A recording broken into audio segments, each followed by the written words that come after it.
Soal langkah politik PSI yang menemui Prabowo setelah sebelumnya menyatakan mendukung Ganjar Pranowo sebagai calon presiden. Sore ini kita akan mengulasnya bersama dengan politisi PSI Ade Armando, Direktur Eksekutif Indikator Politik Indonesia Burhanuddin Muhtadi, dan politisi PDI Perjuangan Masinton Pasaribu. Sore Bapak-Bapak. Sore. Saya mau ke Mas Ade dulu. Mas Ade, di awal PSI ini bulat ya dukung Pak Ganjar, tapi kemudian belakangan mesra dengan Pak Prabowo. PSI tinggalkan Ganjar. Jadi gini, kami itu nggak bisa disebut terlalu mesra jadinya dengan Pak Ganjar. Karena walaupun kami Oktober 2022 itu memajukan nama Pak Ganjar sebagai capres kami, tapi kan pencalonan tersebut tanda kutip ditolak PDIP kan. Ya bahkan ketika itu kami sampai Grace Natali harus minta maaf kepada PDIP karena kami dianggap tidak memahami etika politik ketika itu ya, karena memasukkan nama yang sebetulnya bukan kader dari PSI. Jadi ada penolakan sejak awal. Ketika kemudian Pak Ganjar itu dinyatakan secara resmi, dideklarasikan secara resmi sebagai capresnya PDIP, lagi-lagi ketika itu kita ingat semua kan PSI nggak diajak. Diajak itu adalah Hanura dan P3, dan ketika itu jelas-jelas dikatakan memang dengan sengaja tidak diundang ya, menurut kalau nggak salah oleh Sekjen PDIP. Jadi kami sudah merasa berusaha ketika itu memajukan nama Pak Ganjar, bahkan spanduk-spanduk Pak Ganjar itu diminta diturunkan oleh PDIP dan kami turunkan ya, sehingga kami sebetulnya tidak bisa disebut mesra dengan Pak Ganjar ya, karena ada penolakan dari PDIP. Nah sekarang keadaan menjadi menarik karena ternyata Pak Prabowo yang adalah capres dengan elektabilitas tertinggi, mungkin harus dikonfirmasi nih kepada Pak Burhan Muhtadi ya, betul nggak masih dia tertinggi, itu justru yang bersedia datang dan menyatakan ingin berkunjung ke PSI. Tentu saja itu disambut dengan tangan terbuka. Sampai saat ini belum pernah ada pernyataan ya dari PSI bahwa kami mendukung Pak Prabowo sebagai capres. Tapi memang suasana kemarin itu sangat friendly, sangat damai, kita ketawa. Bahkan Pak Prabowo bilang juga nanti datang ya ke Hambalang, kita bikin pertemuan di sana lagi. Jadi sakit tadi ya, jangan dianggap sebagai kami berubah atau mengkhianati sikap kami yang awal. Jadi artinya adalah ini merasa tak dianggap. Kenapa PDIP merasa tidak menganggap PSI nih? Padahal kan PSI yang jelas awal dukung Pak Ganjar, Bang Masinton. Ya, pertama ketika teman-teman PSI menyampaikan dukungan kepada Pak Ganjar, posisi PDI Perjuangan ya secara resmi belum memiliki calon presiden. Karena apa?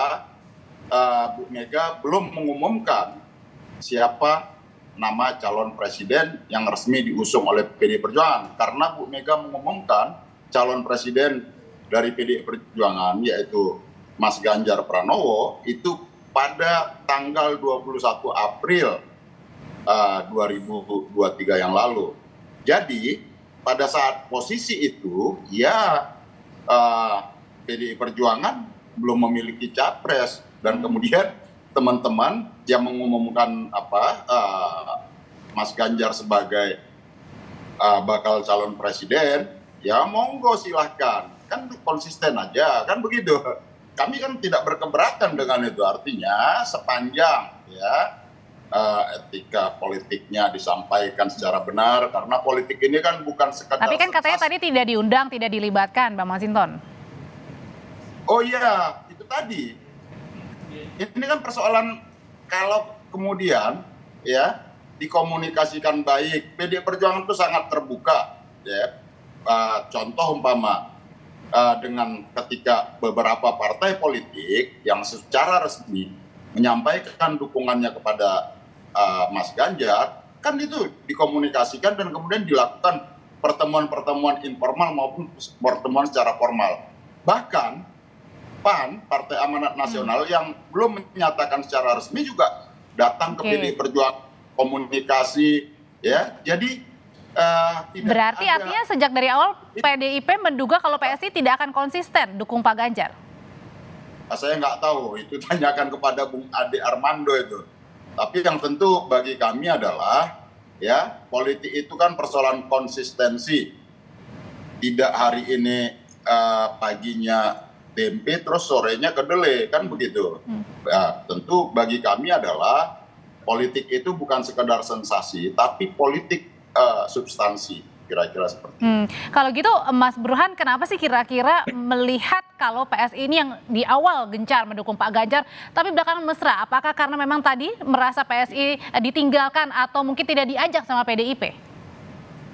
Nah, begini ya, Audrey ya, kalau dari sisi antagonisme politik antara PSI dan PD Perjuangan kan tidak hanya terlihat pada saat PSI dianggap mengumumkan capres Ganjar Pranowo yang notabene adalah kader PD Perjuangan sebelum minta izin sama ketua umumnya.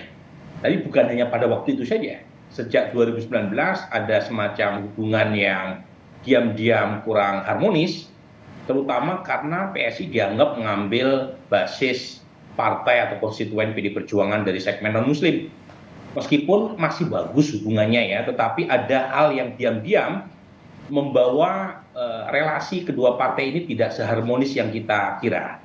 Nah, munculnya nama Ganjar Pranowo sebagai capres yang diusung hasil Kopdarnas PSI itu memantik ya isu lama tadi.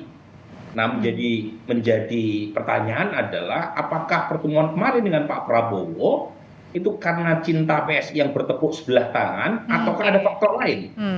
Nah, saya menilai bahwa cinta PSI yang bertepuk sebelah tangan itu adalah satu isu, iya. Tetapi menurut saya ada isu lain yang membuat PSI termasuk Bung Ade Armando itu pernah mengumumkan 6 alasan tidak memilih Prabowo, tiba-tiba elit PSI menerima Prabowo dengan mesra. Oke, kalau gitu alasannya tahan dulu sampai di sana. Isu lain itu adalah PSI sepertinya membaca lirikan mata Pak Jokowi yang makin mengarah kepada Pak Prabowo. Karena bagaimanapun kalau kita baca nih PSI kan tegak lurus kepada Pak Jokowi. Jokowisme. Nah, apa yang membuat PSI yang pernah mencapreskan Ganjar sekaligus punya riwayat yang cukup antagonistik dengan Prabowo tiba-tiba bisa menerima Prabowo di kantor mereka? Pasti ada alasan lain yang lebih kuat dari sekedar alasan tadi yang saya sebut. Alasan itu adalah bacaan mereka terhadap arah Pak Jokowi di 2024. Oke, kalau gitu saya langsung nanya ini aja ke Mas Ade. Jadi dari sekian banyak alasan, betul nggak tuh alasan yang paling kuat karena membaca arahnya Pak Jokowi, dukung siapanya? Makanya PSI kemudian mesra. Ya, saya nggak bisa katakan mana yang lebih kuat ya. Tentu aja kami ini tidak mau kelihatan juga sebagai partai yang dengan mudah berubah-ubah arah anginnya kan. Tadi dikatakan pagi makan apa, nanti malamnya makan tempe atau apapun ya. Tapi kami sudah sebetulnya menunjukkan cukup lama ya sikap yang sangat mendukung, saya termasuk saya ya yang mendukung Pak Ganjar. Berulang-ulang kami sampaikan, tapi ternyata betul yang dikatakan oleh Mas Burhan juga bahwa kami seperti diabaikan ya. Tapi pada saat yang sama, terima kasih Mas Burhan sudah menjelaskan secara lebih baik barangkali dari apa yang ingin saya katakan. Kita melihat konstelasi politiknya ternyata memang terutama faktor Pak Jokowi tentu saja menentukan ya.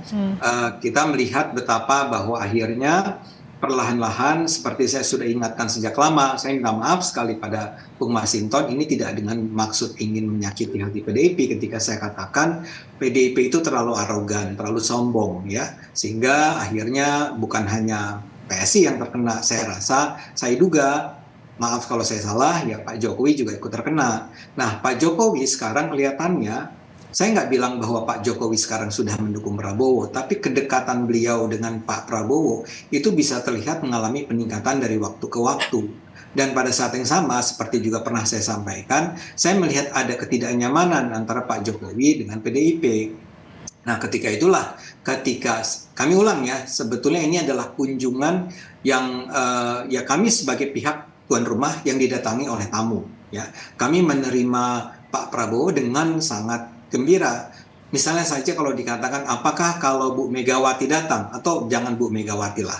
Taruhlah kalau Pak Ganjar datang ke PSI juga akan kami sambut gembira dengan ketawa-ketawa, dengan bahagia, dengan everybody happy. Saya yakin juga akan terjadi hal yang serupa ya. Tapi kembali ke pertanyaan Anda tadi, ya ada sinyal politik yang kami tangkap bahwa Pak Jokowi tidak terlalu nyaman lagi nih dengan dengan PDIP, dan karena itulah kami melihat bahwa sebagai pihak yang tegak lurus dengan Jokowi, ya kita tidak lagi merasa ada kendala buat kami untuk menerima Pak Prabowo. Jadi di satu sisi kami menerima Pak Prabowo karena kami adalah harus menjadi tuan rumah yang baik, tapi di sisi yang lain kami sudah melihat bahwa kendala-kendala yang semula ada antara kami dengan Pak Prabowo itu sudah semakin mencair, ya.